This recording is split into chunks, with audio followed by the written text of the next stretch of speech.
Euh, je suis contente de pouvoir partager mon histoire parce que, à part mon mari Loïc, j'ai pas eu vraiment l'occasion de partager mon témoignage. Donc, je suis née au Cameroun de parents chrétiens. Puis, à l'âge de 5 ans, nous sommes rentrés au Bénin, qui est mon pays d'origine. Puis, j'ai grandi dans une famille chrétienne, oui. Donc, très vite, j'ai entendu parler de Jésus et j'ai vu sa main sur ma famille. Mon père nous enseignait la parole de Dieu. C'est donc tout naturellement que j'ai cru en Dieu dès mon plus bas âge. Par contre, en grandissant, sans m'en rendre compte, j'avais accepté un mensonge. Je m'étais persuadée que j'étais une quantité négligeable qui ne devait surtout pas se faire remarquer. C'était une structure que j'avais laissée grandir en moi depuis mon enfance. J'étais très souvent l'objet de moqueries et de paroles de limitation. Tout cela avait développé en moi un système de pensée qui nuisait à ma personnalité. Je me repliais sur moi-même et n'étais pas épanouie. Je m'étais construit ma propre prison. Pendant plusieurs années, je n'avais aucune interaction sociale.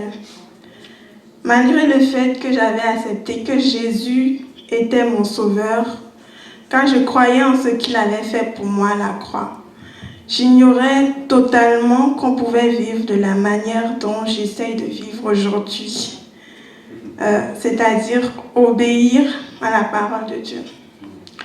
Au collège, je ne priais pratiquement pas et je n'allais plus du tout à l'église. Je n'avais donc pas de vraie relation avec Dieu, mais je croyais en lui. Je ne me comportais pas bien, j'étais très rancunière et toujours de mauvaise humeur. Je gardais mes sentiments négatifs à l'intérieur de moi. Peur, stress, sentiment de rejet qui avait entraîné un manque d'assurance. Cette situation a tellement duré que je suis tombée dans la dépression. Je souffre. J'étais constamment négative pour tout et cela m'empêchait d'exprimer correctement ce que je ressentais. Cette dépression m'avait rendue plus irritable. Puis, à 18 ans, le Seigneur a commencé son miracle dans ma vie quand j'ai rencontré Loïc. Avec lui, j'ai appris à parler à Dieu, à me confier à lui, en exprimant ma situation et à quel point c'était dur pour moi. C'était comme si cette dépression m'avait directement ramenée à Dieu par la prière. J'ai remarqué qu'il agit lorsque nous sommes vraiment au plus bas. Et je crois qu'il le fait pour nous prouver sa puissance. Avec Loïc, j'ai commencé à méditer, puis à faire des déclarations positives sur moi-même. Petit à petit, j'ai commencé à guérir de l'intérieur et ça m'a pris du temps. Et le Seigneur était très patient. J'avais commencé à réellement sentir sa douce présence et son amour pour moi. Quand j'ai su et j'ai pris conscience que Dieu m'aimait et que la vie des gens n'avait aucune importance, j'ai commencé à me remettre progressivement de mon état dépressif. J'ai renoncé à tous ces mensonges que le diable avait voulu me faire croire et j'ai pris conscience de mon identité en Christ. Je bénis le Seigneur pour la vie de Loïc, mon mari. Amen. Car il voyait en moi une femme intelligente, importante, avec des talents, des capacités, des aptitudes que le Seigneur lui-même avait déposées en moi. C'est comme si on m'enlevait un manteau qui pesait sur mes épaules. C'était comme une nouvelle naissance où je me sentais libérée de tout préjugé. Aujourd'hui, je ne suis plus la même. Je suis plus heureuse, plus épanouie et je me vois au travers de celui qui me connaît vraiment, le Seigneur Jésus-Christ de Nazareth. Amen. Amen.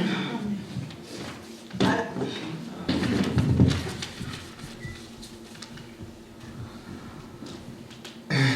Bonjour tout le monde. Moi aussi, c'est un défi pour moi de venir en avant puis de parler de mon histoire. Puis, je vais y aller sous forme de méditation parce que c'est sous cette forme-là que j'arrive à partager ce que j'ai vécu. Donc, moi, c'est Sir Loïc Afouda, je viens du Bénin, un pays de l'Afrique de l'Ouest. Puis je suis arrivé au Canada en 2012.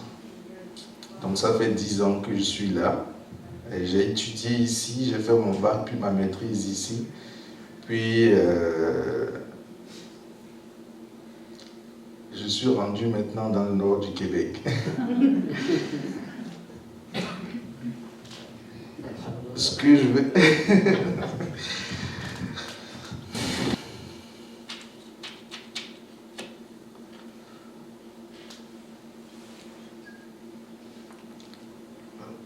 Vous savez, je n'ai pas toujours été souriant, joyeux, plein d'assurance et très déterminé. J'ai été beaucoup accablé par les émotions de tristesse, les émotions de manque d'assurance, les émotions d'humiliation aussi, on m'a beaucoup humilié, des émotions de colère, puisque tout ça, quand tu vis tout ça, ben, tu commences à devenir très irritable, tu commences à devenir très colérique. Des émotions aussi de culpabilité, Donc, à chaque fois que je posais un acte, je me demandais toujours, est-ce que j'ai fait la bonne action? Puis là, ça rentrait comme dans beaucoup de réflexions, dans beaucoup de... Je me sens mal, puis je n'arrive pas à me pardonner. Il y a beaucoup d'émotions que j'ai eu à vivre. Et l'une des émotions qui m'a beaucoup troublé, et je pense que ça trouble aussi beaucoup de monde, c'est le manque de pardon. Le manque de pardon. Parce que quand tu es une personne qui subit beaucoup d'humiliation, beaucoup de... Ouais, je ne sais pas trop quel mot je pourrais utiliser là, mais quand tu es une personne qui subit beaucoup d'oppression aussi, je vais dire, là, je n'étais pas rancunier, mais j'avais du mal à pardonner. J'avais beaucoup de mal à pardonner, j'avais beaucoup de mal à digérer ce qu'on me faisait. À l'université, par exemple, j'ai eu un professeur qui a voulu me faire échouer des cours. Oui, donc j'ai vécu du racisme. J'ai eu un professeur qui a voulu me faire échouer des cours, mais à un moment donné, j'ai commencé à abandonner, mais vers la fin, je me suis dit non, ce n'est pas lui qui aura le dernier mot sur ma réussite ou mon échec. C'est le Seigneur qui aura le dernier mot. Et Dieu a fait grâce, malgré tout ce qu'il faisait pour que j'échoue, je suis quand même passé. J'ai quand même passé le cours. Donc, pour dire aussi à quelqu'un aujourd'hui que le Seigneur est beaucoup plus puissant que tous ceux qui veulent nous opprimer, que tous ceux qui recherchent à nous faire du mal. Et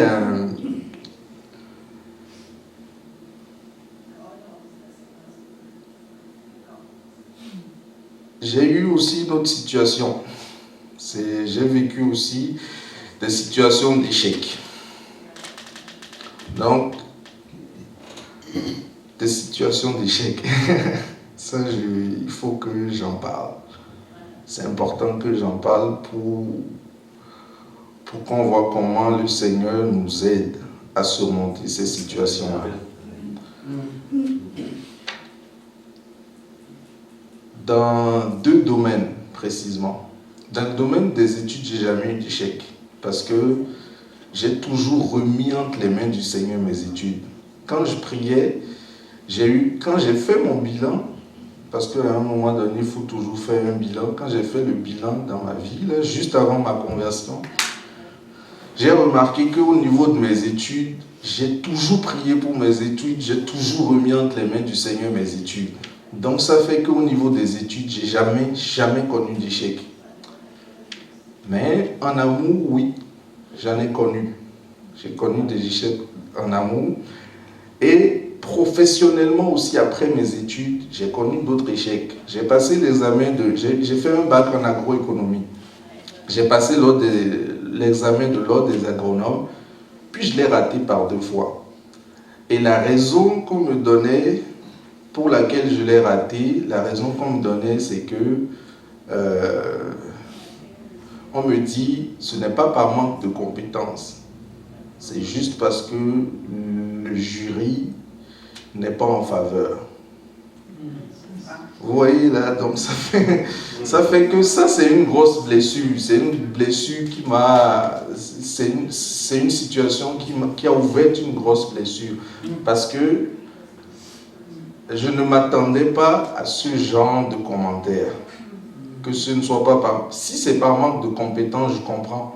Mais si ce n'est pas par manque de compétences, j'ai de la misère à comprendre cela. Mais je me souviens encore du jour où j'étais rentré, quand je l'avais raté une 2e fois, j'étais rentré, puis j'étais vraiment... C'était un mélange de colère, puis de grosse tristesse. Puis je me souviens de ce jour-là où, vous savez, le Saint-Esprit, là, il faut vraiment y croire. Le Saint-Esprit est avec nous à chaque instant. Le Saint-Esprit est vraiment présent avec nous partout où on est. Je me souviens du jour, quand je suis rentré, je m'étais allongé sur le canapé, puis c'est comme s'il venait me toucher la tête pour dire, ne t'inquiète pas, ce n'est pas ça qui déterminera ce qui va se passer dans ta vie. Ce n'est pas ça, c'est pas cette situation qui déterminera si tu progresseras ou pas. C'est moi qui détermine. Donc, il m'apaisait en ce sens.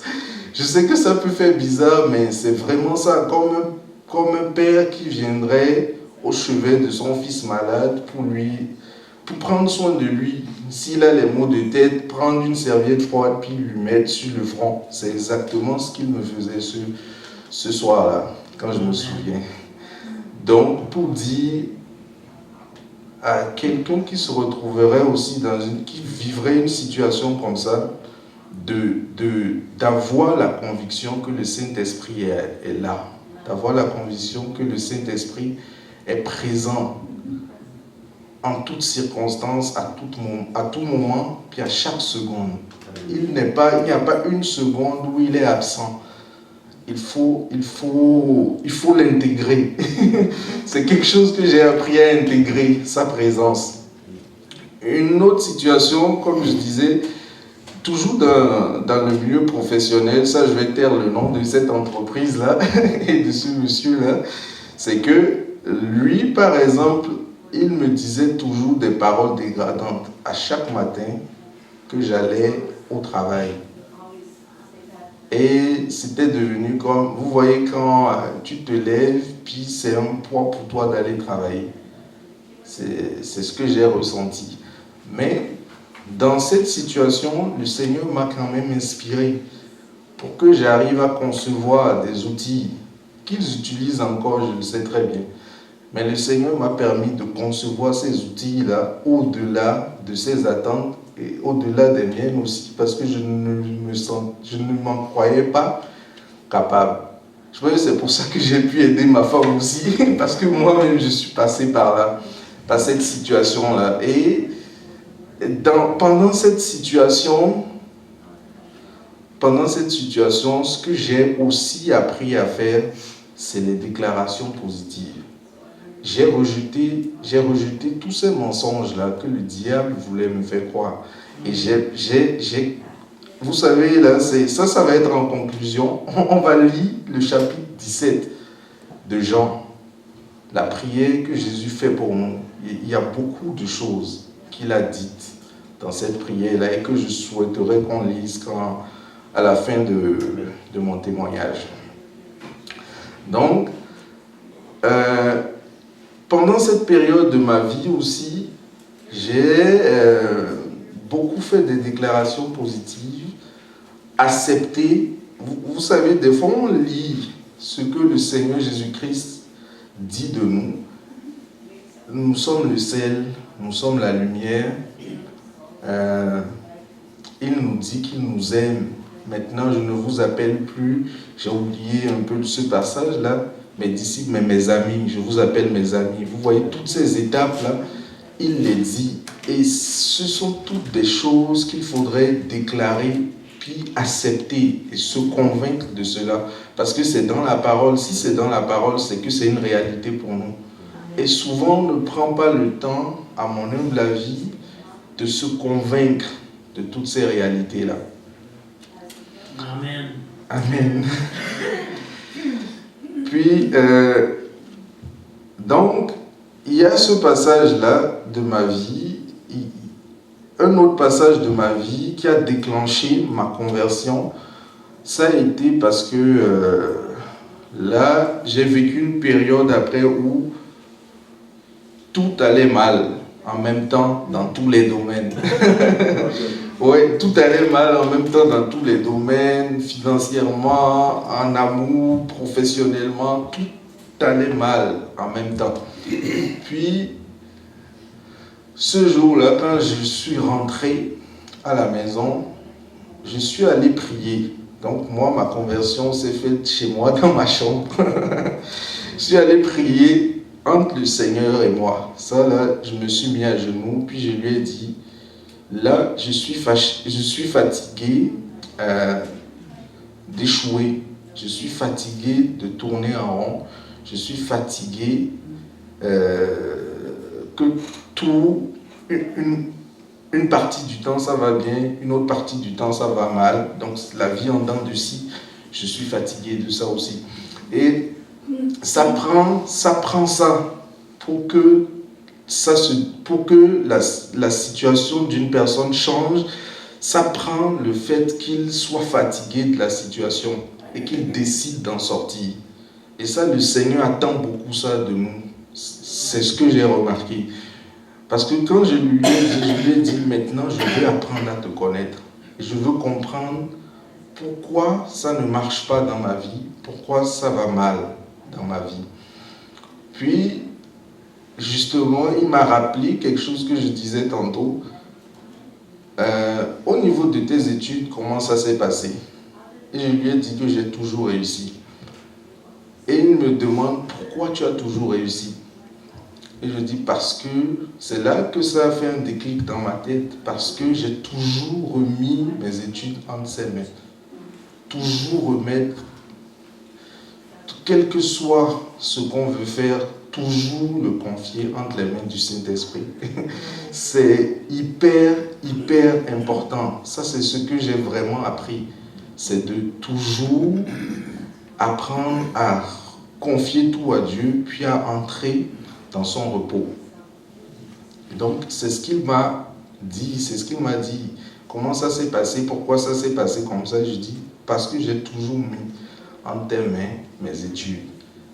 Et il dit, tu vois, c'est ce que tu n'as pas fait au niveau de ta vie professionnelle, c'est ce que tu n'as pas fait au niveau de ta vie sentimentale. C'est ce que tu n'as pas fait au niveau des autres domaines de ta vie où tu éprouves des difficultés. Donc, ça, je dirais que c'est c'est le point central de ma conversion. Apprendre à remettre toutes choses entre les mains du Seigneur, même celles qu'on pense les plus insignifiantes. Même celles qu'on pense les plus insignifiantes. Même pour sortir, voyager, venir à Sainte-Thèle, puis retourner. Tu sais, il y a des gens qui sortent de la maison puis qui ne rentrent plus. Ça peut être qu'ils font un accident, ça peut être qu'ils font une crise, ou ça peut être toutes sortes de choses, mais ils ne rentrent plus. Mais nous, on a la grâce de sortir de la maison, puis de revenir à la maison, d'être en vie, d'être en santé, de pouvoir parler, de pouvoir revoir les membres de notre famille, de les serrer dans les bras. On a encore tout ça qu'on vit. Et c'est tellement naturel que ça devient banal pour nous. Mais ce n'est pas banal. C'est pour ça que je dis que même dans les choses les plus insignifiantes, il faut les remettre entre les mains du Seigneur. Et je vais partager avec vous les versets de ma conversion. Ça va être, on va lire ensemble Jérémie 18.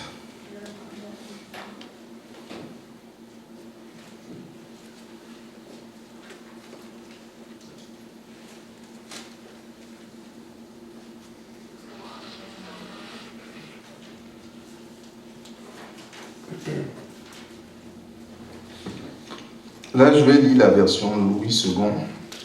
Et je vais dire, juste avant de parler de ça, j'ai oublié une partie importante. Quand j'ai fini de faire cette prière, puis que le Seigneur m'a montré tous ces aspects, le lendemain, j'ai appelé, je ne sais pas si vous êtes familier avec le terme de père spirituel, mais c'est quand même un guide.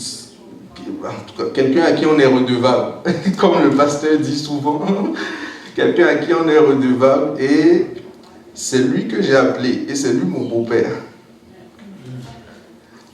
Il était mon professeur d'anglais pendant plusieurs années, mais on est allé au-delà de la relation de professeur-étudiant, professeur-élève, puis on a développé une relation de père et fils.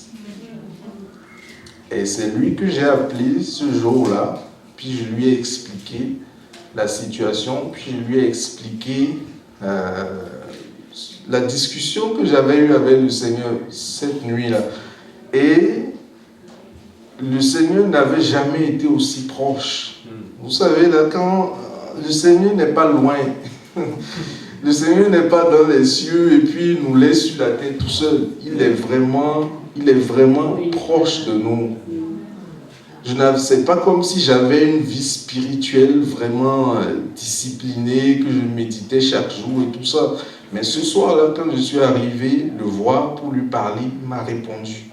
Ça veut dire que il ne faut pas avoir peur d'aller voir le Seigneur. Quel que soit ce qu'on fait, même si on n'est pas discipliné spirituellement, quelle que soit la situation, c'est les hommes qui jugent, mais le Seigneur ne juge pas. C'est les hommes qui émettent des avis ou des opinions à propos des autres. Le Seigneur ne fait pas ça. Le Seigneur est très neutre. Quand on vient à lui, il reçoit avec de l'amour. Amen. Comme l'amour qu'il nous demande de partager. Amen. C'est ce que j'ai ressenti cette nuit-là. Donc quand j'ai appelé mon beau-père, il a prié avec moi. Puis il m'a donné 2 textes. Mais il ne sait pas que c'est des textes que j'ai chéris et que j'ai gardés toute ma vie parce que c'est des textes qui ont été déclencheurs de ma vie spirituelle. Donc, on va commencer à partir du verset 1. Il dit, la parole qui fut adressée à Jérémie de la part de l'Éternel en ces mots. Lève-toi et descends dans la maison du potier. Là, je te ferai entendre mes paroles. Je descendis dans la maison du potier et voici, il travaillait sur un tour. Le vase qu'il faisait ne réussit pas. Comme il arrive à l'argile dans la main du potier, il en refit un autre vase, tel qu'il trouva bon de le faire. Et la parole de l'Éternel me fut adressée en ces mots. Ne puis-je pas agir envers vous comme ce potier, maison d'Israël? Donc moi j'ai remplacé maison d'Israël par Loïc. Ne puis-je pas agir envers toi comme ce potier, Loïc, dit l'Éternel. Voici comme l'argile est dans la main du potier, ainsi tu es dans ma main. Soudain, je parle sur une nation, sur un royaume, d'arracher, d'abattre, de détruire. Mais si cette nation sur laquelle j'ai parlé revient de sa méchanceté, je me répands du mal que j'avais pensé lui faire. Et soudain, je parle sur une nation, sur un royaume, de bâtir et de planter. Mais si cette nation fait ce qui est mal à mes yeux et n'écoute pas ma voix, je me répands du bien que j'ai eu l'intention de lui faire. Vous voyez, ce que ce passage-là dit, là, c'est beaucoup de grâce. Moi, ce que j'ai vu à travers ce passage, c'est de la grâce. Oui, tu es comme tu es, je te prends comme tu es. Mais maintenant, il va falloir que tu te laisses manier, pas comme l'argile se laisse manier. Et je vais être le potier qui va faire de toi le vase d'honneur. Vous voyez, donc c'est... Mais il dit quelque chose de très important. Il faut se repentir. Et je pense que toute la marche chrétienne démarre par là. La repentance. Yes. Vous voyez, ça là, c'est un passage qui m'a fait beaucoup réfléchir. Je suis resté, je pense, sur ce passage-là pendant 1-2 semaines. Oui, je ne lisais pas d'autres passages. Sur ce passage-là, je suis resté au moins pendant 1-2 semaines. Et le Seigneur m'a beaucoup montré l'importance de la repentance. Quand j'ai lu ce passage, le Seigneur a commencé à me montrer tout ce que j'ai fait. Parce que oui, j'ai subi beaucoup d'humiliation. Oui, j'ai subi beaucoup de tristesse. Oui, j'ai subi beaucoup de coups, d'oppression. Mais moi aussi, j'ai fait du mal aux autres. Je n'ai pas été parfait sur toute la ligne. Moi aussi, j'ai eu à faire des choses qui n'étaient pas correctes. Donc, il fallait que je me répente de ces choses-là. Donc, le Seigneur m'a appris, à travers la repentance, à enlever les yeux sur moi, puis à regarder les autres, puis à être sensible à la douleur des autres, à être sensible à ce que les autres ressentent, à être sensible à... Comment je vais dire ça là? À être sensible à tout ce qui peut toucher son prochain. Autrement dit, l'amour du prochain. Autrement dit, l'amour du prochain. C'est là que j'ai commencé c'est dans la repentance que j'ai commencé à apprendre l'amour du prochain. Donc, dans ces 2 semaines-là, dans ces temps de prière-là,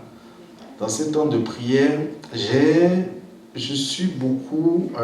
le Seigneur a ramené tous ceux avec qui je n'avais pas été correct. Oui, le Seigneur en a fait toute une liste. Et il m'a demandé de les appeler chacun, puis de leur demander pardon. Oui. Et puis j'ai fait ça. Chaque personne qu'il m'a demandé d'appeler, en tout cas tous ceux qu'il m'a rappelés et il m'a dit, à celui-là tu dois demander pardon à cause de ceci, parce qu'il me donnait aussi la raison. Moi, souvent là on agit avec quelqu'un, mais on ne se rend pas compte que cela l'a blessé.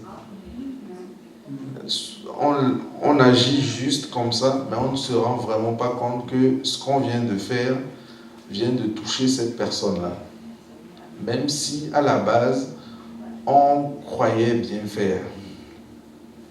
Et dans cette situation, même si ce que tu faisais ou ce que tu croyais faire était bon, juste parce que la personne a été blessée, ça devient, je dirais, entre griffes, un péché.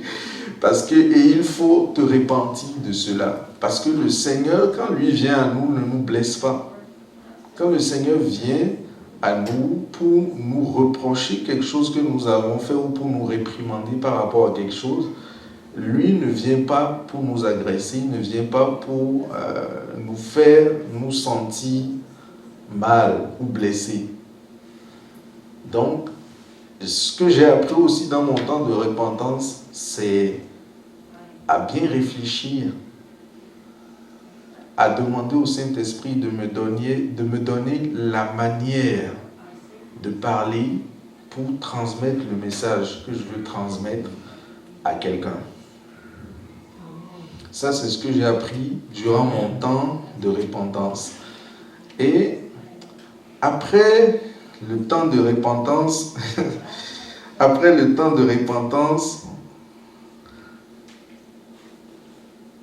il y a eu le temps de... Là, je suis rentré dans la méditation. Parce qu'après le temps de repentance, je lui ai dit, je veux apprendre à te connaître. Je veux que tu te manifestes dans ma vie. Et beaucoup de gens avec qui j'ai médité bien après ma conversion, ou que j'aide encore en ce moment, je leur dis, parce que quand ils me disent, je veux connaître le Seigneur, je veux qu'il se manifeste dans ma vie, en même temps, ils ne veulent pas méditer. Puis je leur dis, mais tu ne peux qu'apprendre à connaître le Seigneur que dans sa parole. Si tu évites de méditer sa parole, tu ne le connaîtras pas vraiment.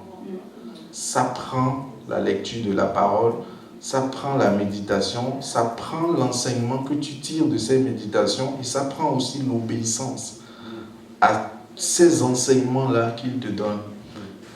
Et l'un des chapitres qui m'a marqué, c'est Matthieu chapitre 5. C'est Matthieu chapitre 5. On va aller le lire ensemble. J'ai marqué certains passages parce qu'il est long, mais j'ai marqué certains passages.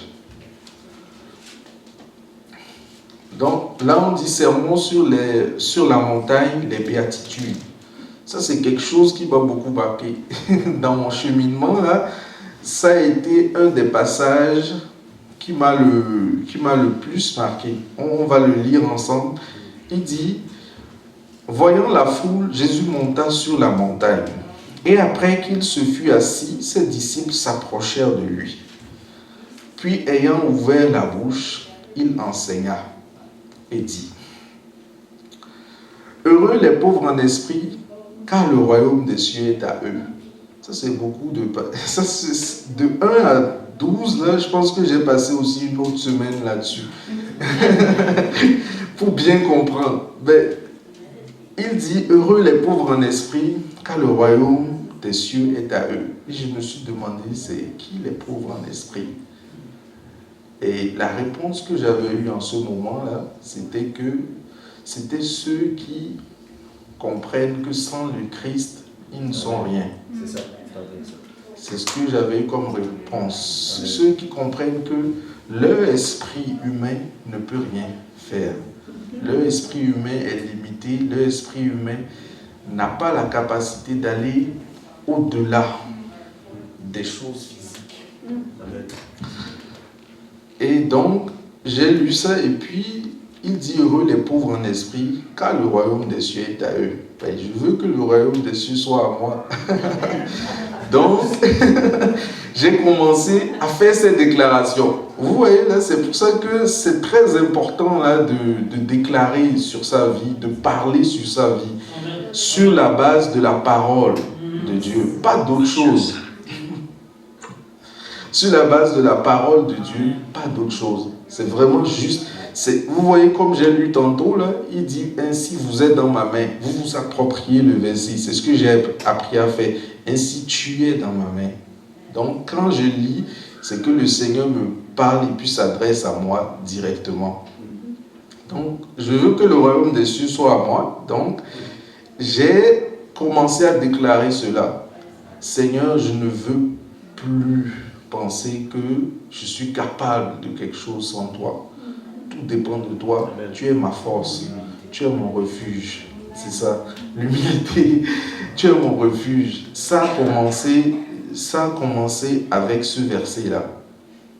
Et j'ai commencé à faire ces prières-là, ces déclarations-là. Je faisais ces prières-là chaque jour. Vous savez, là, les sujets de prière, là, ils sont là. Ils sont vraiment dans la Bible. Selon le cheminement qu'on suit, selon l'étape à laquelle on est rendu dans nos vies, le Seigneur nous aide. Le Seigneur nous aide à développer notre manière de prier sur des points spécifiques pour que nous puissions progresser. Et ces points spécifiques-là, qui sont déterminants pour que nous sortons d'une situation, c'est dans la parole. Quelqu'un qui évite de méditer la parole va avoir beaucoup de mal. Oui. Donc ça, c'était un des points qui m'a marqué. L'autre, il dit, heureux les affligés, car ils seront consolés. Ça, c'était bon aussi pour moi. Parce que j'avais beaucoup de tristesse, parce que j'avais vécu beaucoup de douleur et tout ça. Donc ça, je le déclarais. Seigneur, tu as dit, heureux les affligés, car ils seront consolés. Je suis affligé. Et j'ai cité toutes les choses par lesquelles je suis affligé.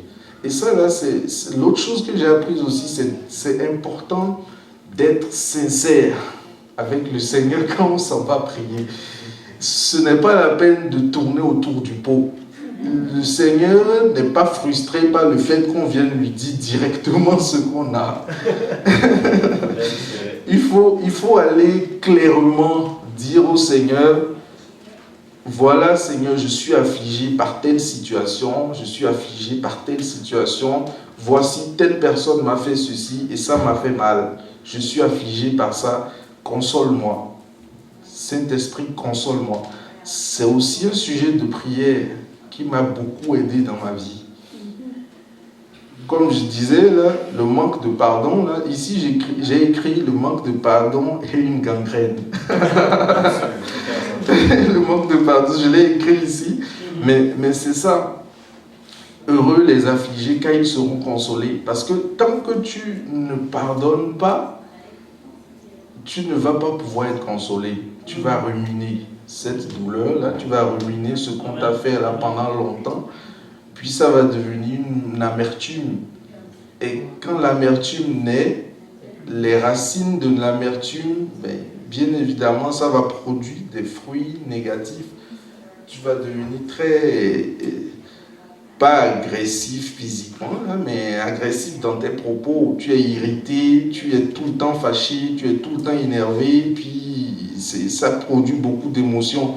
Un coup, tu es triste, un coup, tu es en colère. Tout un mélange d'émotions négatives que l'amertume amène. Donc, dans mon cheminement, justement, j'ai demandé ça au Seigneur. Parce que c'est écrit. Pour moi, quelque chose qui m'a facilité la tâche dans mon évolution spirituelle, c'est écrit, j'y crois. C'est tout. C'est pas aussi simple que ça. C'est écrit, j'y crois. C'est écrit, Je le déclare sur ma vie et j'y crois, je sais que cela va se passer comme le Seigneur l'a dit dans sa parole, sans me poser des questions. Parce que j'étais aussi, je vais dire, j'avais une démarche aussi très, très scientifique. Donc, le Seigneur m'a appris à équilibrer toutes ces choses-là. Oui, pour me montrer que tout ne dépend pas de moi, tout ne peut pas dépendre de la raison, tout ne peut pas dépendre de la manière dont on analyse avec la logique humaine. À un moment donné, la logique humaine a sa limite. Et quand on ne prend pas le soin de laisser les choses entre les mains du Seigneur, on demeure dans cette limite-là et on vit beaucoup de situations désagréables qui s'enchaînent. Parfois, les moments sont bons, parfois, les moments sont mauvais, et puis c'est en dents de scie. Et je ne crois pas que la vie chrétienne est une vie en dents de scie. J'y crois pas. Je pense que la vie chrétienne, c'est une vie de croissance. Amen. C'est ce que je pense. La vie chrétienne, c'est une vie de croissance. Ce n'est pas aujourd'hui ça va mal, demain ça va bien, aujourd'hui ça va mal, demain ça va bien. Ce n'est pas ça.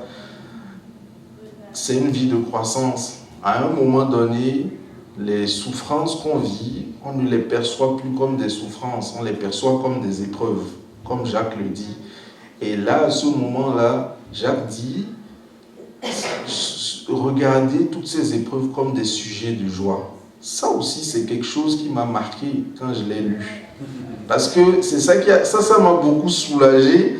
Ça a changé ma vision des choses. Parce que à chaque fois que tu prends quelque chose comme une souffrance ou comme un mal, ça t'empêche de t'élever au-dessus de la situation, puis de la surmonter ou de passer au travers. Donc le fait de la... Ouais, c'est sûr que c'est un peu difficile là, de regarder ça comme des sujets de joie, mais c'est sûr que c'est difficile, mais avec l'aide du Saint-Esprit, c'est possible. Avec l'aide du Saint-Esprit, c'est possible. Si c'est de notre propre force, on ne peut pas les regarder comme des sujets de joie. Mais avec l'aide du Saint-Esprit, on apprend à regarder sous un autre angle la situation qu'on vit. Donc, ça, c'est une parole aussi qui m'a beaucoup aidé. Heureux les affligés, car ils seront consolés. Après, il dit, heureux les débonnaires, car ils hériteront de la terre. Heureux les débonnaires. J'ai demandé aussi, c'est qui les débonnaires? C'est qui les débonnaires? Il y a un passage, ça je l'ai oublié, c'est Paul disait que vos cœurs ne soient pas à l'étroit. Ouvrez vos cœurs. Vous voyez, les débonnaires, c'est des gens qui ont le cœur très ouvert. Qui ont le cœur, oui, ils ont vécu des situations qui les ont touchés, qui les ont blessés, mais ils n'ont pas laissé ces situations-là fermer leur cœur, se renfermer sur eux, puis devenir introvertis. Mais les débonnaires, ça va être vraiment des gens qui vont ouvrir leur cœur, qui vont aller à la rencontre des autres. Amen. Pour les aider, pour comprendre ce qui ne va pas. C'est ce que j'ai compris de ce passage. Donc j'ai demandé au Seigneur que je veux qu'il ouvre mon cœur. Vous voyez, là, c'est bien une suite logique, en tout cas à mon humble avis. Après l'affliction, là, ouvrir son cœur. Après avoir guéri de l'affliction, ouvrir son cœur. Et j'ai demandé ça au Seigneur, qu'il m'ouvre le cœur afin que je puisse aller vers les autres, partager de l'amour qu'il me donne. Ça, je l'ai demandé aussi. Puis, il dit après, heureux ceux qui ont faim et soif de la justice, car ils seront rassasiés. Donc, là, ça a commencé à changer ma mentalité par rapport à la justice. C'est quoi la justice? La justice, ce n'est pas la définition que les hommes en donnent. La justice, c'est Jésus-Christ. Amen. Et en Jésus-Christ, il dit, je pense que c'est un des pharisiens qui lui demandait, là, c'est quoi les lois qui sont les plus importantes ou tout ça. Puis il dit que tous les commandements se résument en deux. commandement. Oui. Aimer Dieu, puis aimer son prochain. Si tu aimes ton prochain, tu ne lui feras pas de mal. Si tu aimes ton prochain, tu ne médiras pas de lui. Si tu aimes ton prochain, tu ne vas pas calomnier. Si tu aimes ton prochain, tu ne vas pas méditer le mal sur lui. Tu ne vas pas planifier de lui faire du mal. Donc, l'amour du prochain, mais avant ça, l'amour de Dieu. Parce que tant que tu n'as pas ça, c'est avec une sœur récemment que je discutais de ça, et je lui disais, tant que tu n'as pas appris à aimer Dieu, tu ne pourras pas manifester de l'amour divin envers les autres. L'amour que tu vas manifester sera un amour charnel, qui va être limité, qui ne pourra pas aller au-delà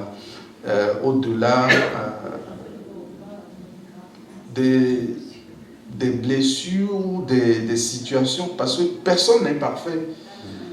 Je peux te faire du mal sans le savoir, en disant une parole que tu n'apprécies pas. Mais avec l'amour divin, je ne le prends pas mal. Mais avec l'amour divin, je me rapproche de toi et puis je te dis, ce que tu m'as fait, je n'ai pas apprécié cela. Ce que tu m'as fait, ce n'est pas correct. Mon cœur ne l'a pas accepté, ça a fait mal à mon cœur. Toujours d'être sincère et honnête les uns envers les autres. C'est l'amour divin qui permet d'aller au-delà. Mais l'amour charnel ne va rien dire, puis va garder rancœur. Donc ça aussi, je l'ai appris ici. La justice de Dieu, c'est quoi? La justice de Dieu, ce sont ces deux commandements-là que Christ a donnés. C'est ma compréhension de ce passage-là. Parce que si on manifeste l'amour divin, c'est impossible qu'on sorte des sentiers de justice. Les sentiers de...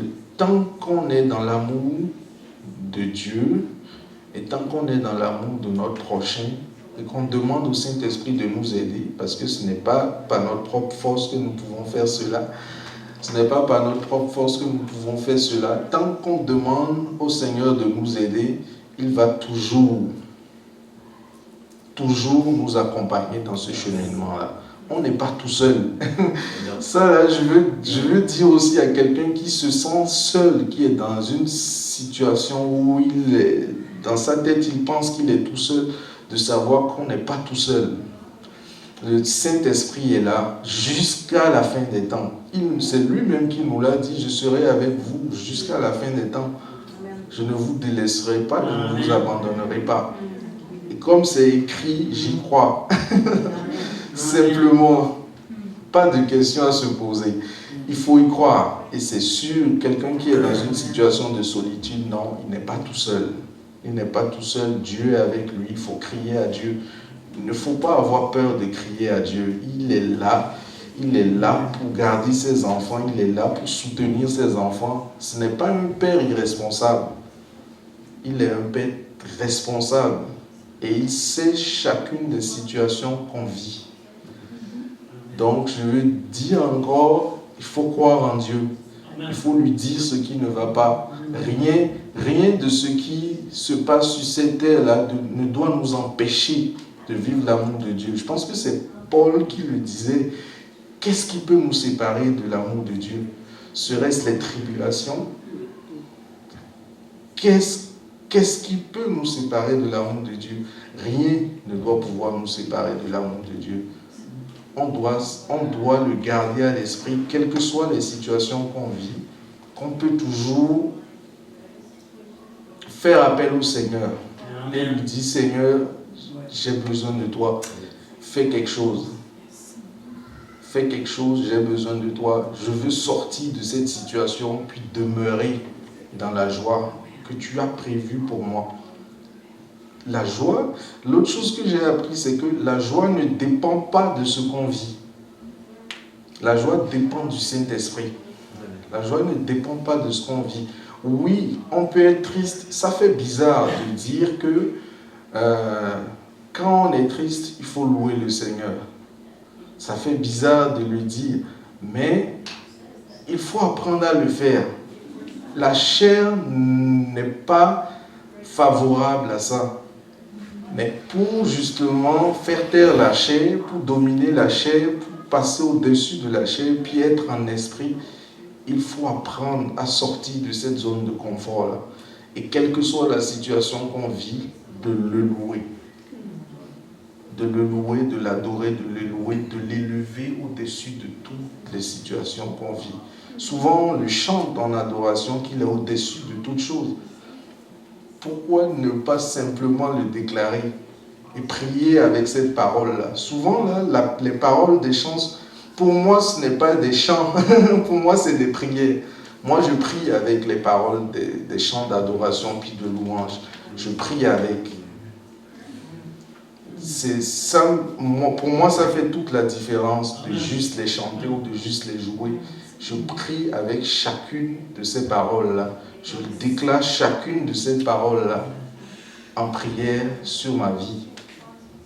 C'est très, très important de pouvoir déclarer toutes ces bonnes choses-là que le Seigneur a prévues pour nous. Parce que tant que nous ne le faisons pas, elles ne se manifestent pas. Il faut appeler à l'existence ce qui n'est pas. Et c'est le Saint-Esprit, c'est la bouche du Seigneur qui, justement, manifeste cela.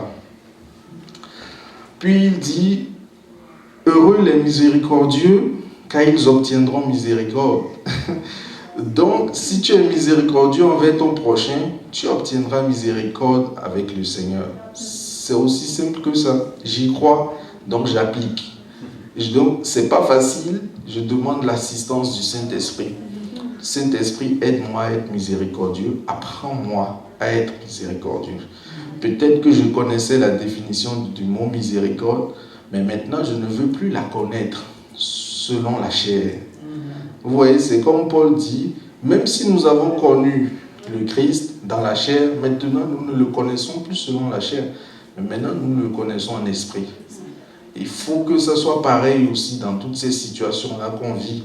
Maintenant, la miséricorde, je ne la connais plus selon la chair. Je veux la connaître selon l'esprit.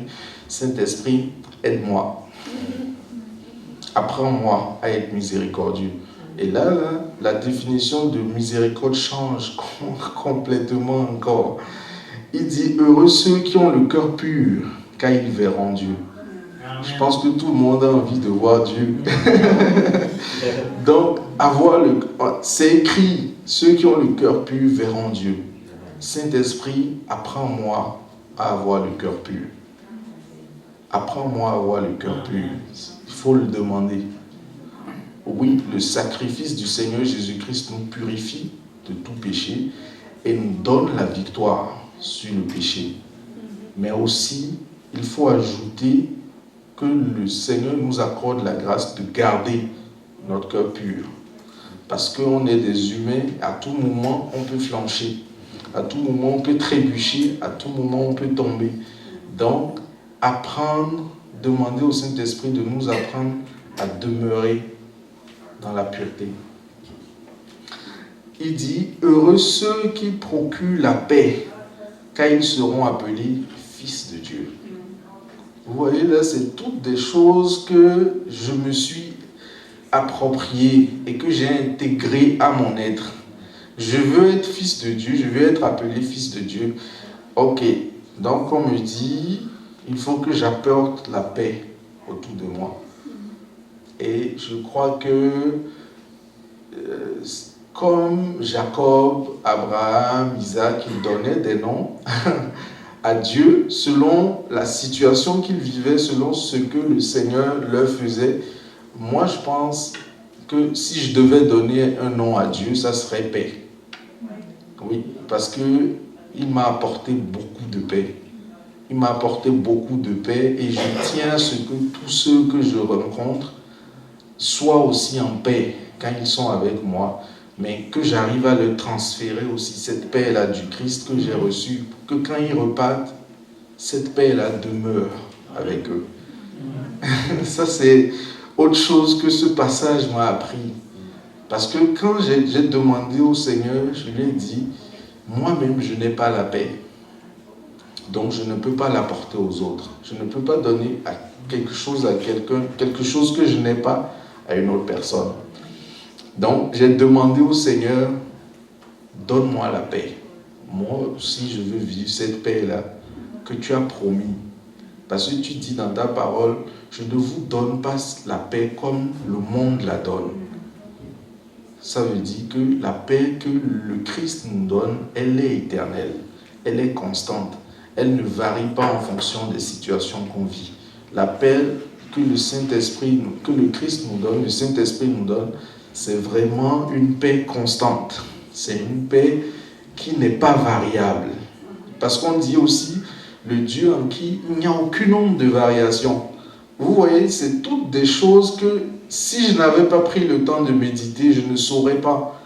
Mais quand on prend le temps de méditer, on sait ces choses, on les déclare. Et elles prennent forme dans nos vies.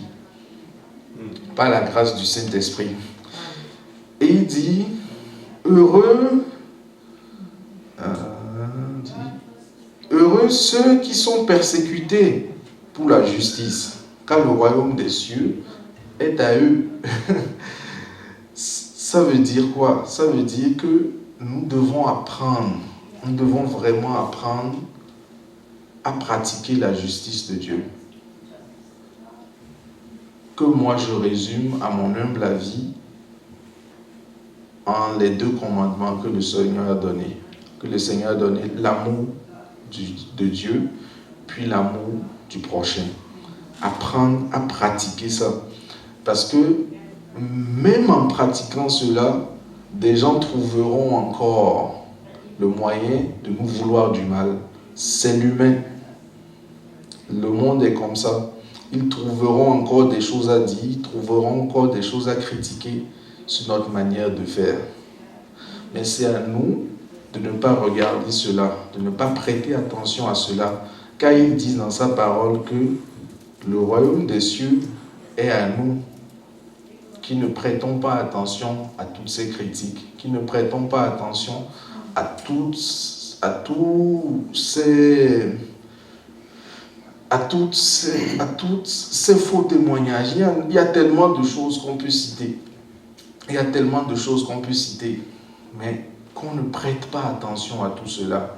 Parce que l'apôtre Paul pouvait dire aussi, je ne regarde pas à tout ce qui se passe là dans ce monde. Mais ce que j'ai en tête, c'est la gloire que j'aurai quand je retournerai auprès de mon Seigneur, mon Sauveur. Et ça aussi, nous devons apprendre à le faire. Ce n'est pas facile, on ne peut pas le faire de notre propre force. On va encore demander l'assistance du Saint-Esprit, parce qu'il est là pour ça. C'est écrit dans la parole que c'est le consolateur, c'est écrit dans la parole que c'est lui qui nous enseigne toutes choses, c'est écrit dans la parole qu'il est notre aide. Donc, ça encore, il faut qu'on le garde à cœur. Il dit, heureux serez-vous lorsqu'on vous outragera, qu'on vous persécutera et qu'on dira faussement de vous toutes sortes de mal. Donc, vous voyez, le Christ a abordé aussi ce sujet. Qu'on médise de nous, qu'on nous calomnie ou qu'on médite de nous faire du mal, on n'a pas à s'en préoccuper. La seule chose que nous avons à faire, c'est de demeurer dans la voie que le Saint-Esprit, dans le chemin que le Saint-Esprit a tracé pour nous. De demeurer dans ce chemin-là. Lui, il se charge de régler toutes ces choses autour. Il nous a beaucoup facilité la tâche. Mais souvent, quand on revient dans la chair, quand on retombe dans la chair humaine, on se retrouve avec un gros poids. Parce qu'on n'est pas capable de porter toute cette charge-là. Oui, le Seigneur a dit, prends ta croix et suis-moi, mais en même temps, il nous a donné le Saint-Esprit. Donc, parce qu'il sait aussi que toute cette croix-là, toute cette charge-là, on ne peut pas la porter toute seule. Donc, le Saint-Esprit aussi est là pour nous aider à porter cette croix-là. Et à partir du moment où on sort de la couverture du Saint-Esprit, ben là, on va retrouver toute chose trop lourde, toute chose trop pesante. et qui nous empêche d'avancer. Parce que quand on a quelque chose de pesant sur nous, on ne peut pas avancer. On avance soit très lentement, ou soit on est obligé de s'arrêter, se reposer, puis de reprendre le chemin encore très lentement. Donc pour faciliter ces choses, le Seigneur nous a rendu disponible le Saint-Esprit. Il ne faut pas avoir peur de crier au Saint-Esprit, de demander au Saint-Esprit toutes sortes d'assistance. Il est vraiment là en tout temps. Il dit aussi, réjouissez-vous et soyez dans l'allégresse, parce que votre récompense sera grande dans les cieux, car c'est ainsi qu'on a persécuté les prophètes qui ont été avant vous. Donc, ce qu'il nous rappelle, en tout cas, ce que j'ai appris de ce passage, c'est que même si je manifeste l'amour de Dieu, on me voudra quand même du mal. On me voudra quand même du mal, c'est une réalité. Et souvent, il faut prendre conscience de cette réalité-là. Oui, tu manifestes l'amour divin, mais on va chercher à te faire du mal. Dans ce cas-là, est-ce que tu vas te fâcher puis retomber dans ce que tu faisais, ou est-ce que tu vas demander l'assistance du Saint-Esprit afin qu'il t'aide à surmonter cette épreuve? Parce que c'est encore une épreuve. Et le Seigneur nous dit que la récompense sera grande, de se réjouir. Même si on nous fait ça, il faut se réjouir, il faut demeurer dans l'allégresse, il faut demeurer dans la joie. Et cette joie-là, nous l'avons qu'auprès du Saint-Esprit. C'est le Saint-Esprit seul qui nous accorde la grâce de pouvoir voir qu'on est dans une situation qui est vraiment problématique, mais de ne pas être stressé, de ne pas avoir peur et de garder son sang-froid. Encore une fois, ce n'est pas facile, mais le Saint-Esprit nous aide, assurément. Amen. Encore. Amen. Oui, et puis la suite dit, vous êtes le sel de la terre, mais si le sel perd de sa saveur, avec quoi la lui rendra-t-on? C'est vrai, si le sel n'a plus de goût, on ne peut pas lui rendre son goût. Puis il dit, vous êtes le sel de la terre. Alors je l'accepte, je suis le sel de la terre. Ce n'est pas prétentieux. Il faut l'accepter. Tout ce que le Seigneur Jésus-Christ dit de nous dans sa parole, il faut l'accepter. Ce n'est pas prétentieux, il faut l'accepter. Parce que c'est seulement en l'acceptant qu'on peut le manifester.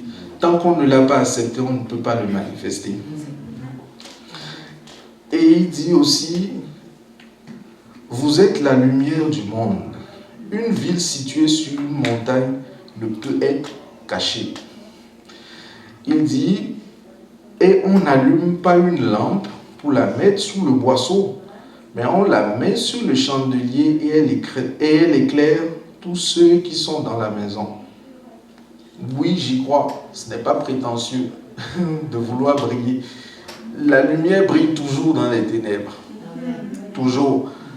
Quel que soit son éclat, même quand elle a un tout petit éclat, quand on l'amène dans un endroit où c'est ténébreux, ça brille. On ne peut pas la cacher. Donc il ne faut pas en avoir peur. Le Seigneur dit que nous sommes la lumière du monde. Oui, nous sommes la lumière du monde. On l'accepte et on demande au Saint-Esprit de nous apprendre à être la lumière du monde. De nous apprendre à partager cette lumière-là. De nous apprendre à apporter cette lumière-là là où les ténèbres règnent, afin que les ténèbres soient chassées. Donc il dit aussi que votre lumière luise ainsi devant tous les hommes, afin qu'ils voient vos bonnes œuvres et qu'ils glorifient qui? Qu'ils glorifient votre Père qui est dans les cieux. Donc,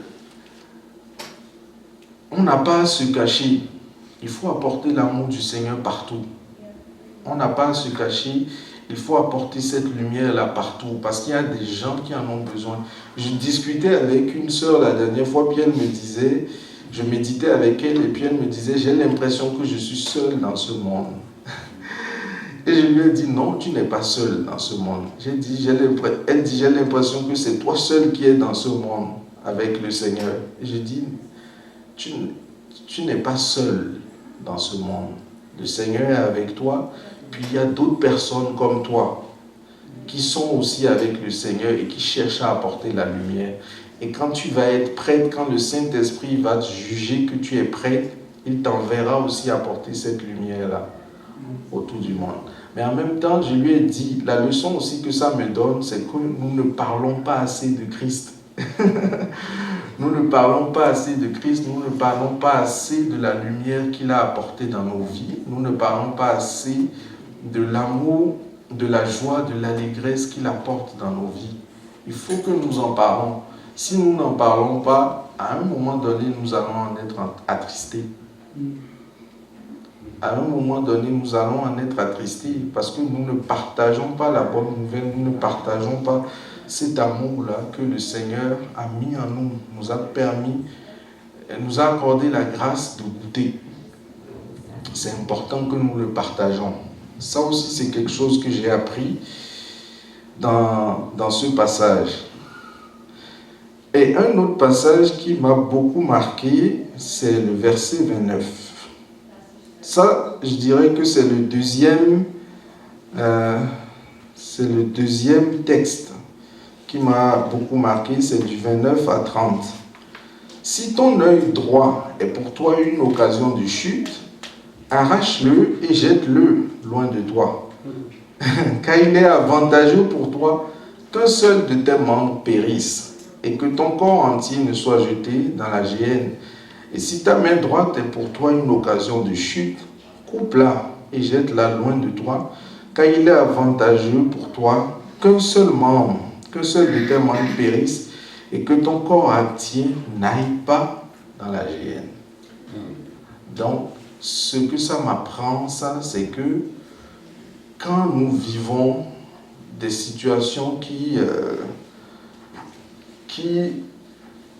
nous touchent le cœur, qui nous rongent le cœur, qui nous font ressentir beaucoup de culpabilité, qui nous font ressentir beaucoup d'émotions négatives, c'est important de demander au Saint-Esprit d'enlever ça. Parce que, comment je vais dire, le mal, vous voyez un peu quand une tomate commence à pourrir, quand on la met au niveau de palier de tomates, même que les tomates soient encore bonnes, elles transfèrent la moisissure. Donc, le Seigneur dit, si c'est pour toi une occasion de chute, coupe-la, coupe cette partie-là. Ce n'est pas couper physiquement, mais c'est demander au Saint-Esprit de nous aider à enlever cela, cette blessure-là de nos cœurs. C'est de demander au Saint-Esprit de nous aider à nous décharger de ce fardeau-là qui pèse sur nos cœurs. C'est aussi ce que j'ai appris. Et il dit, après il y a le verset 44 à 45. Le verset 44 à 45 dit, mais moi je vous dis, aimez vos ennemis, bénissez ceux qui vous maudissent, faites du bien à ceux qui vous haïssent et priez pour ceux qui vous maltraitent et qui vous persécutent.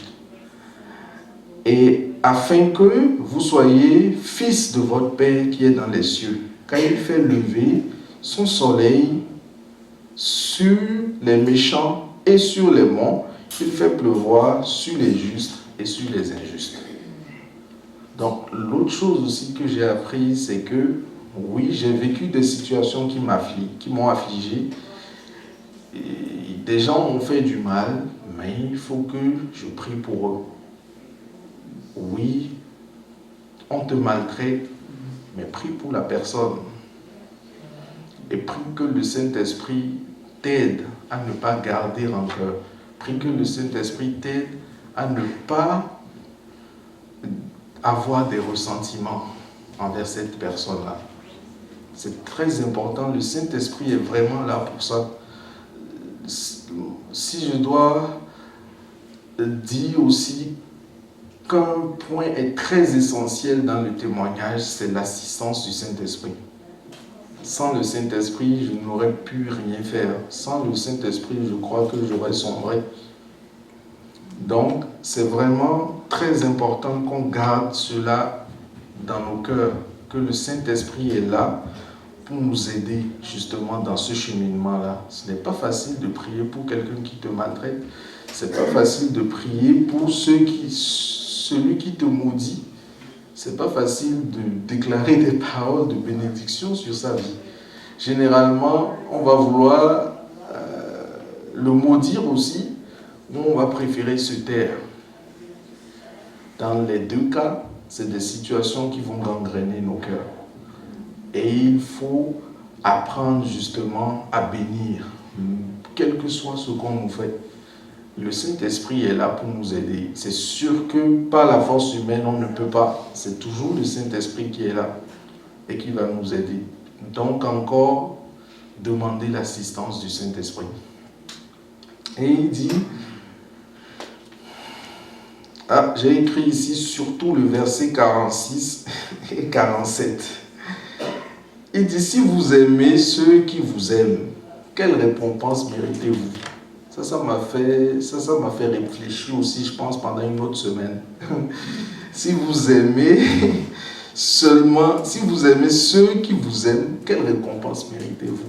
C'est vrai, on n'a fait aucun effort. Si on aime seulement ceux qui nous aiment, on n'a fait aucun effort.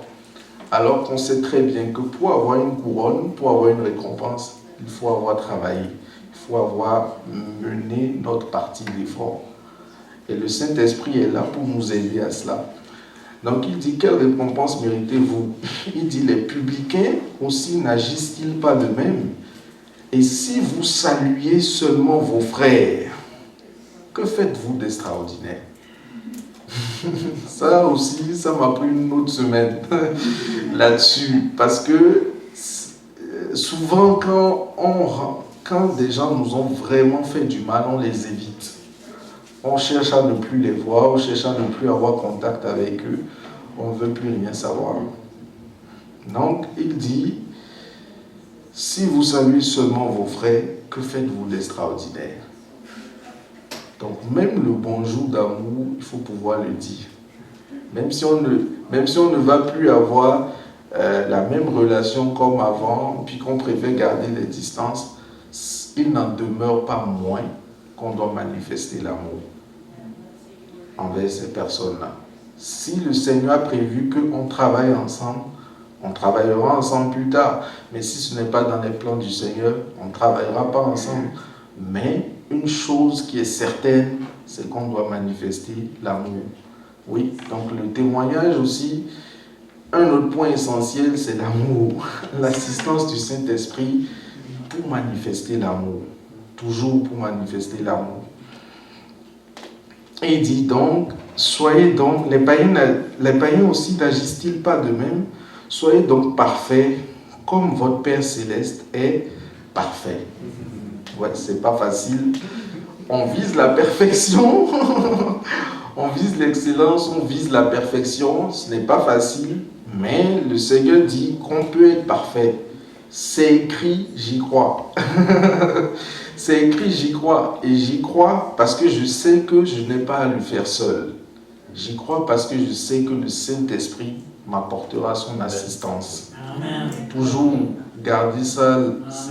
le point essentiel, l'assistance du Saint-Esprit. Il est vraiment là pour ça. Il est vraiment là pour ça. Et ne pas demander, c'est se priver d'une grâce.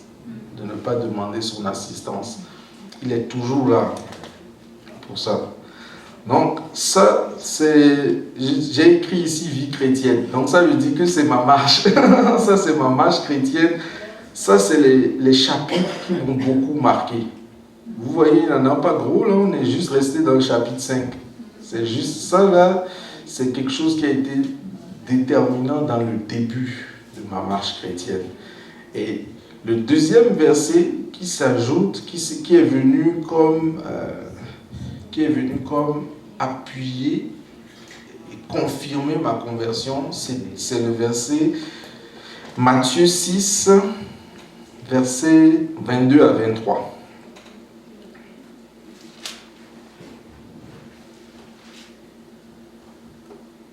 Matthieu 6, verset 22 à 23, oui.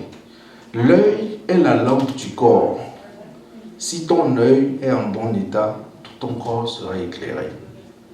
Et là, on ne parle pas de l'œil physique. Mais déjà, quand on voit la métaphore avec l'œil physique, C'est sûr que quand les yeux ne vont pas bien, même s'il y a de la lumière, on ne voit pas la lumière. Donc, même physiquement, c'est bien confirmé. Et c'est encore une réalité plus forte spirituellement. Donc, de demander que le Saint-Esprit nous ouvre nos yeux spirituels, afin qu'on puisse regarder avec les yeux du Saint-Esprit. Autrement dit, afin qu'on puisse regarder avec les yeux de l'amour. Ça, c'est quelque chose qui m'a beaucoup marqué et je pense que je vais continuer à manifester toujours l'amour. Parce que c'est avec ça que le Seigneur m'a ramené à lui. C'est avec ça que le Seigneur m'a pris du fond dans lequel j'étais pour me ramener en surface. Amen. C'est l'amour de Dieu. Oui, quand le Seigneur dit « je vous aime », ce n'est pas juste des mots. C'est vraiment parce qu'il le pense. C'est parce que nous sommes ses créatures, nous sommes ses enfants. Il dit même dans sa parole, même si tes parents venaient à t'oublier, même si ton père et ta mère t'oublient, moi l'Éternel, je ne t'oublierai pas. Amen. Vous voyez, l'amour, là, cet amour va vraiment au-delà de ce que nous pouvons penser. Et c'est d'apprendre, de demander au Seigneur de nous apprendre à vivre cet amour-là et de nous apprendre à le manifester à nos prochains. Et il dit, mais si ton œil est en mauvais état, tout ton corps sera dans les ténèbres. Si donc la lumière qui est en toi est ténèbre, plus grandes encore seront tes ténèbres. Si en toi il n'y a pas de lumière, puis qu'en plus tu es aveugle, tu ne pourras rien manifester. Tu ne pourras rien apporter à tes prochains. C'est ce que j'ai appris dans ce passage. Donc, ma prière à travers ce passage a été de demander au Saint-Esprit de m'ouvrir les yeux. Vis-à-vis de cette personne, Saint-Esprit, qu'est-ce que tu vois que je ne vois pas? Montre-le-moi. Je veux aider, je veux manifester l'amour. Qu'est-ce que je ne vois pas? De demander au Saint-Esprit, voilà, j'ai médité ta parole, voilà ce qui est écrit, mais je ne le comprends pas. Saint-Esprit, éclaire-moi, explique-moi ce passage que je viens de lire. Enseigne-moi, qu'est-ce que tu veux que je comprenne à travers ce passage? Parce que c'est aussi, comme je le disais, pour apprendre à mieux connaître le Seigneur, c'est dans sa parole. Toujours dans sa parole. Et le Seigneur dit que le Saint-Esprit nous enseignera toutes choses, mais que sans le Saint-Esprit, nous ne pouvons pas comprendre ce qui est écrit. Donc de demander encore l'assistance du Saint-Esprit dans la méditation de sa parole, afin que la lumière qui est en nous brille de plus en plus fort. Oui, quand on est de nouveau, la lumière est petite, mais elle croît au fur et à mesure qu'on avance avec le Saint-Esprit. Elle n'est pas stagnante, elle ne tourne pas en rond. C'est quand on est dans la vie physique, dans la vie charnelle qu'on tourne en rond. Mais quand on a la grâce d'avoir les yeux ouverts par le Saint-Esprit, on va plus loin, on va au-delà de toute limitation humaine. Donc, à quelqu'un aussi qui pense qu'il n'arrive à rien, à quelqu'un qui pense qu'il tourne en rond, à quelqu'un qui pense que ça ne marche pas, tout est tout croche, je vais lui dire, demande l'assistance du Saint-Esprit. Il va t'aider absolument à sortir de cette situation, absolument. Donc ça, c'était le deuxième texte qui a marqué beaucoup ma conversion. C'est vraiment ce texte-là qui a déclenché beaucoup l'amour de la méditation. Parce que c'est dans la méditation que j'ai eu tous ces enseignements, c'est dans la méditation que je continue d'avoir des enseignements et de les mettre en pratique. Parce que, je pense que c'est l'apôtre Paul qui le disait, de ne pas être des observateurs oublieux. Si je me souviens bien, ou des C'est Jacques, je ne sais plus c'est qui le disait, là, mais il disait de ne pas être ne soyez pas des observateurs, des auditeurs, merci, c'est ça. Ne soyez pas des auditeurs oublieux, c'est ça, ne soyez pas des auditeurs.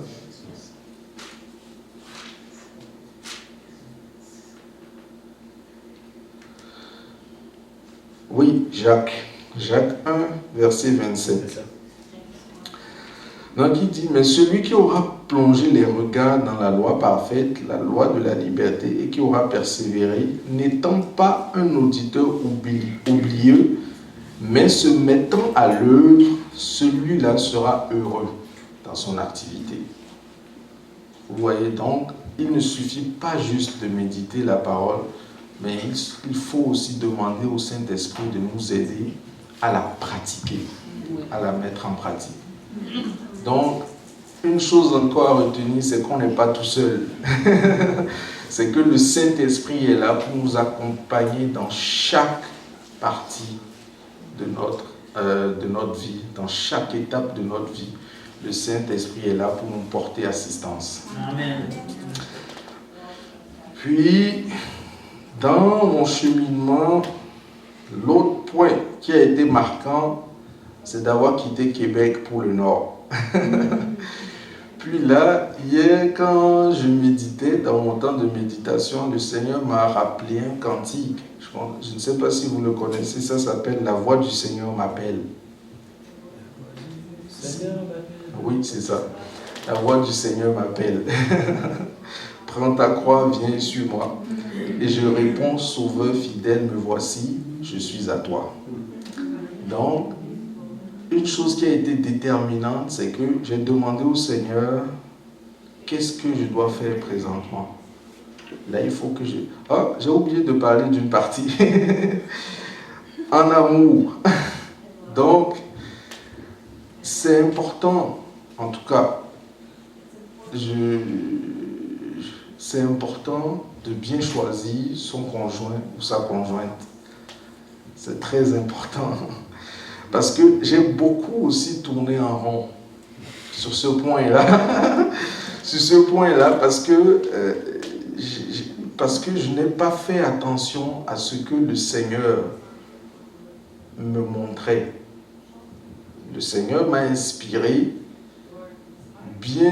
ça fait bien longtemps que je devais épouser ma femme Ruth, mais je n'ai pas été attentif.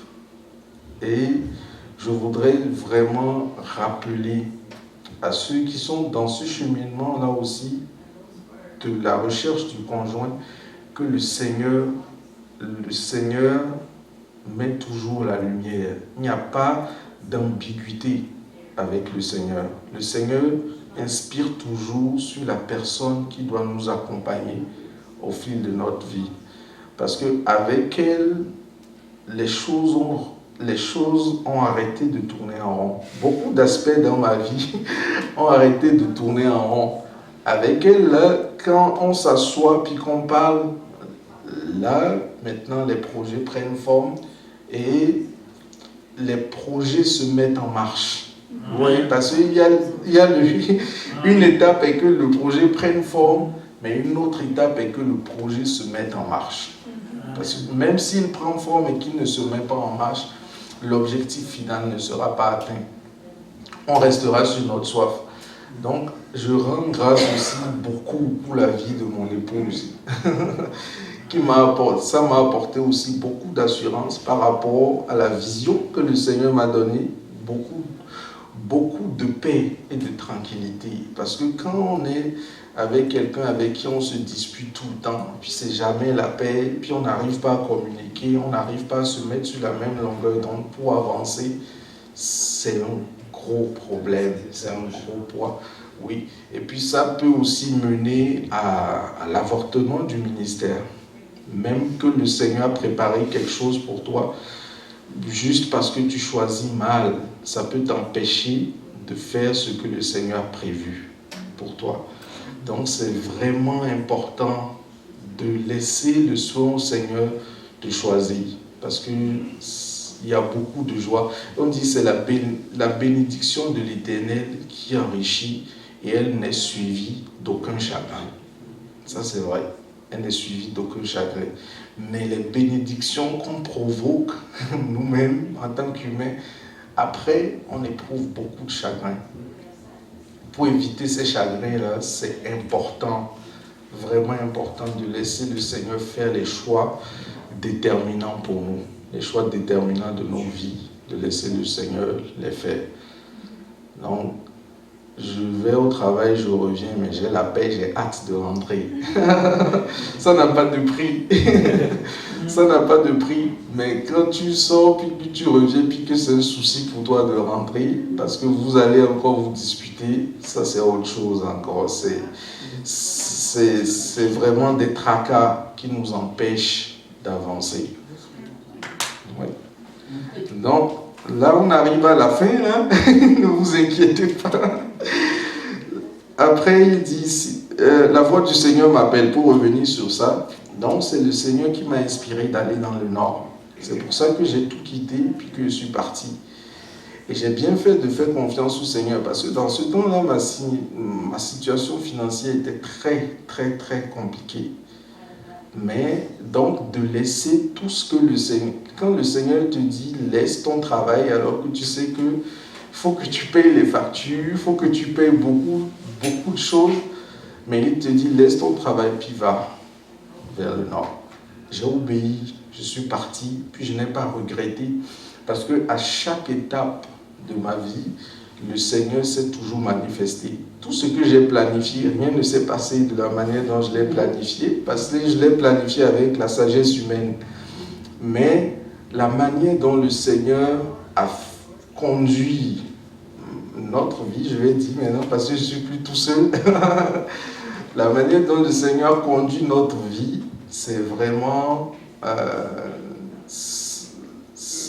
tout l'opposé de ce que j'avais prévu. Et quand on prend le soin d'obéir, on a au-delà de ce qu'on espère. Amen. Ça, c'est aussi quelque chose que j'ai appris en obéissant. En obéissant. Donc, avoir la foi est très important dans le cheminement. Ça, c'est une autre chose que j'ai vraiment appris, c'est avoir la foi, avoir confiance complète en le Seigneur Jésus-Christ de Nazareth. Et après ça, là on arrive à la fin, je vais conclure. Je vais conclure en disant deux choses. Notre identité en Christ, il ne faut pas la négocier, il faut l'affirmer. Il faut vraiment l'affirmer parce que ce que j'ai remarqué, c'est que le diable cherche à briser cette identité-là. Parce que quand cette identité-là est brisée, on n'a plus d'assurance. Quand cette identité-là est brisée, on n'a plus la force de continuer. Quand cette identité-là est brisée, on est vulnérable à la tristesse, on est vulnérable à toutes sortes d'émotions négatives. Et quelle que soit la situation dans laquelle on se trouve, aussi difficile qu'elle soit, il faut affirmer son identité. Et ça, là, c'était dans ma méditation hier que je l'ai vraiment apprise. Et je voudrais le partager avec vous. C'est dans Marc 14.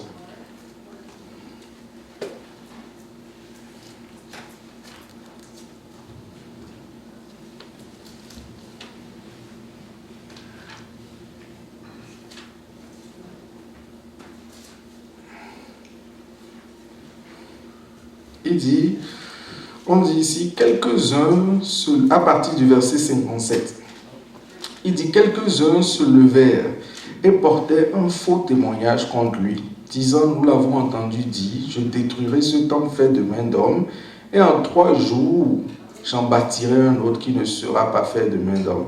Même sur ce point-là, leur témoignage ne s'accordait pas. Alors le souverain sacrificateur, se levant au milieu de l'assemblée, interrogea Jésus et dit, « Ne réponds-tu rien? qu'est-ce que ces gens déposent contre toi? Jésus garda le silence et ne répondit rien. Donc c'est ce que je disais tantôt. Contre les faux témoignages, là, on sait que c'est faux. On n'a pas besoin de mettre de l'énergie à chercher à se défendre. Il faut laisser le Seigneur nous défendre. Il faut laisser le Saint-Esprit nous défendre. Ça, c'est quelque chose que j'ai appris. Il faut laisser le Saint-Esprit nous défendre. La partie de l'identité arrive. Il dit, le souverain sacrificateur l'interrogea de nouveau et il lui dit, es-tu le Christ, le Fils du Dieu béni? Jésus répondit, je le suis. Et il ajoute, et vous verrez le Fils de l'homme assis à la droite de la puissance de Dieu et venant sur les nuées du ciel. Vous voyez là, quel que soit ce qu'on allait penser de lui, là, il n'a pas négocié son identité, qu'il est le Christ. En plus, il leur ajoute qu'il va revenir. Parce qu'on dit ici, vous le verrez assis à la droite de la puissance de Dieu et venant sur les nuées du ciel. Quand on lit Apocalypse, on sait que ça parle de son retour, qu'il va venir justement sur les nuées du ciel. Donc vous voyez, dans ce passage, même alors on dit le souverain sacrificateur déchira ses vêtements, qu'avons-nous encore besoin d'entendre? Vous avez entendu le blasphème. À chaque fois qu'on affirmera notre identité, le diable cherchera toujours les moyens de nous faire croire qu'on blasphème. Et il ne faut pas négocier ça. Comme le Christ nous en a donné l'exemple, il faut être ferme sur notre identité en Christ. Ce qu'on a reçu de Christ, nous devons être fermes là-dessus. Nous devons le garder dans nos cœurs, le chérir dans nos cœurs et le manifester. Le Seigneur a écrit que c'est ce que nous sommes, ou c'est ce que nous sommes, nous le manifestons et nous n'avons pas peur de l'affirmer. Parce qu'à partir du moment où on doute de cette identité, à partir du moment où on la négocie, on va perdre tous les privilèges et les grâces qui sont attachés à ce statut.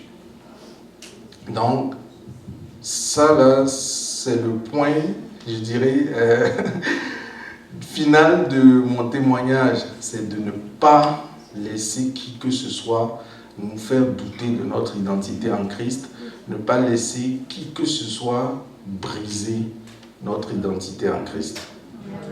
Amen. Amen. Là, j'ai fini.